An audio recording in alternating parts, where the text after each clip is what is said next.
Praise the Lord. உங்கள் வீட்டில் தொடர்ந்து ஏதோ ஒரு பிரச்சனை வந்து கொண்டே இருக்கா? ஆண்டவராகிய இயேசு கிறிஸ்து இன்று உங்களிடம் எச்சரிக்கையாக இருக்க சொல்கிறார். எதை குறித்து தெரியுமா? கர்த்தர் சொல்கிறார், 2 யோவான் 1:8, உங்கள் செய்கைகளின் பலனை இழந்து போகாமல் பூரண பலனை பெறும்படிக்கு எச்சரிக்கையாயிருங்கள். எச்சரிக்கைன்னு சொல்லும் பொழுது 3 காரியத்தை குறிக்கலாம். 1, நாம் நல்லதை பிறருக்கு செய்யும் பொழுது அதன் நன்மை நம்மை வந்தடையாதபடிக்கு நாம் செய்யும் ஒரு சில தவறுகள் ஒரு மிகப்பெரிய தடையாக இருக்கும்.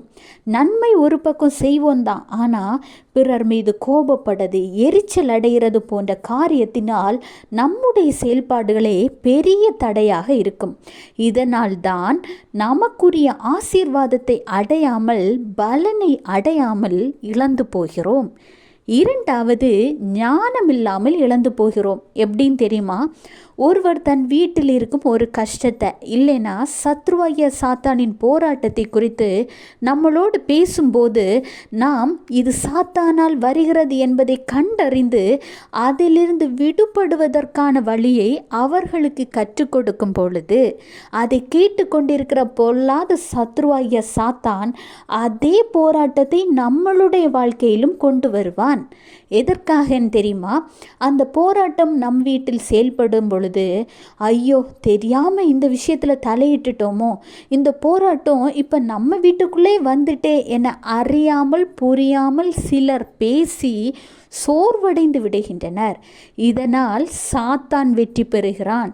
அது மட்டும் அல்லாமல் அதன் பிறகு சில காரியங்களை குறித்து பேசுவதற்கே பயந்து அடுத்தவர்களுக்கு ஆவிக்குரிய காரியத்தில் உதவி செய்வதை விட்டுவிட்டு தன் காரியத்தில் மட்டுமே சுயமாக வாழ்ந்து கொண்டிருக்கிறவர்கள் ஏராளம். இந்த சுயநலத்தின் நிமித்தம் ஆண்டவர் நம் மீது வைத்துள்ள ஆசீர்வாதத்தை, பூரண பலனை இழந்து போகிறோம். சுயநலம் என்று சொல்வதை விட சாத்தானை கண்டு பயந்து ஒடுங்கி இருக்கிறோம். ஆனால் ஆண்டவர் அதற்காக நம்மளை அழைக்கவில்லை. இதிலிருந்து தப்பிக்க ஞானத்தோடு செயல்பட வேண்டும். எப்படின்னு தெரியுமா?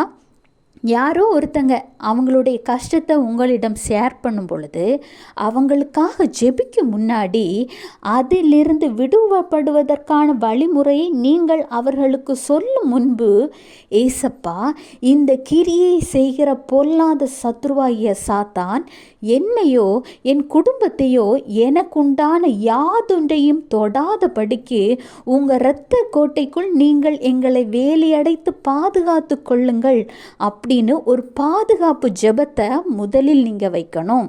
அப்படி என்றால் ஆண்டவருடைய இரத்தத்தினால் பாதுகாப்பு உண்டு. 3வது, உங்கள் வீட்டில் ஏதோ ஒரு நல்ல காரியம் நடந்துவிட்டால் அதனை பிறரிடம் சொல்லி பாருங்க. சிறிது நேரத்திலேயே உங்கள் வீட்டுக்குள் சில பிரச்சனைகளையும் போராட்டங்களையும் நீங்கள் காண்பீங்க. இதற்கு காரணம் நீங்கள் சொல்லிய அந்த நபர் அல்ல, நீங்கள் பேசி கொண்டிருக்கிறதை கேட்டு கொண்டிருக்கிற பொல்லாத சத்ருவாகிய சாத்தானின் கிரியையே. எனவே ஏதோ ஒரு நல்ல காரியத்தை ஒருவரிடம் நீங்கள் ஷேர் பண்ணும் முன்பு, ஆண்டவரே, நான் பேசுகிற இந்த காரியத்தை சாத்தான் கேட்டு குடும்பத்தில் பிரச்சனைகளை உண்டாக்காதபடிக்கு அவனுடைய காதுகள் கேட்காதபடி அடைத்து போடுங்க அப்படின்னு ஆண்டவராகிய இயேசு கிறிஸ்துவிடம் விண்ணப்பம் பண்ணிக்கோங்க. ஆண்டவராகிய இயேசு கிறிஸ்து விண்ணப்பத்தை கேட்கிற தேவன். ஆனால் இது அறியாமல் நாம் யாரிடம் சொன்னோமோ அவங்கள குறை சொல்வோம். இன்றைக்கு நீங்கள் உங்கள் வாழ்க்கையில் தொடர் போராட்டங்கள், பிரச்சனைகள் எதனால் வந்து கொண்டிருக்கு, அதிலிருந்து எப்படி எச்சரிக்கையாக இருக்க வேண்டும் என்பதை ஆண்டவராகிய இயேசு கிறிஸ்து இன்று உங்களோடு பேசி கொண்டிருக்கிறார்.